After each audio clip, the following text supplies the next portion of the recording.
Dan White, the assassin of Mayor George Moscone and Harvey Milk. By Allie and Melinda. His personality. He was very smart. In fact, he was a valedictorian of his high school class, but he became severely depressed and was an insomniac. He became mentally unstable and overshot both Moscone and Milk. For example, he shot Moscone in the shoulder, chest, and then twice in the ear at close range. He showed no remorse for the killings, and he only showed vulnerability during an 8-minute phone call to his mom. Background. Dan White was born September 2nd, 1946, and was a veteran of the Vietnam War. He joined the San Francisco Police Department and was then later elected to the San Francisco Board of Supervisors in 1977. He then resigned from the board because of his low salary, $9,600 a year, and then a few days later asked for his job back and was refused. He was married and had 3 children. Fun facts. He opened an unsuccessful potato restaurant, The Hot Potato, at San Francisco's Pier 39 a few months before he committed the assassinations. Also, he never ate a Twinkie, which you'll understand later.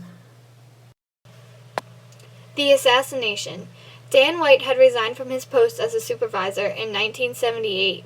He requested to stop his resignation after thinking it over for a couple of days, but under Milk's advice, the mayor ultimately denied him of his request. After discovering Mayor Moscone denied his request, White entered the city hall through a lower-story window to avoid the metal detectors. He then proceeded to murder the mayor and Milk in their offices.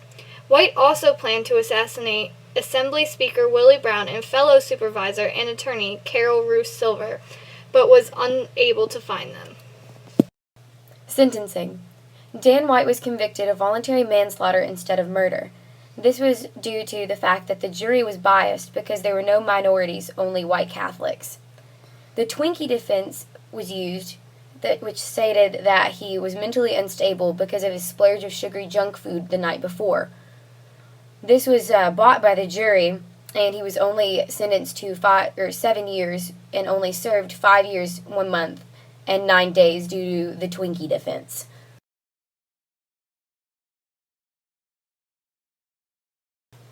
The White Night Riots. Though the assassination of Harvey Milk and George Moscone had nothing to do with Milk's homosexuality, it did play a factor in the sentencing of Dan White. This angered many citizens and caused the riots, where thousands of people protested the relaxed sentencing of White as they believed his homosexuality played a factor, even though it wasn't brought up in the trial. Rioters met at City Hall and they threw stones while chanting, "Avenge Harvey Milk." Dan White committed suicide a year after his release. He died in 1985 by carbon monoxide poisoning. He wrote his family a note and was clutching their pictures as he died.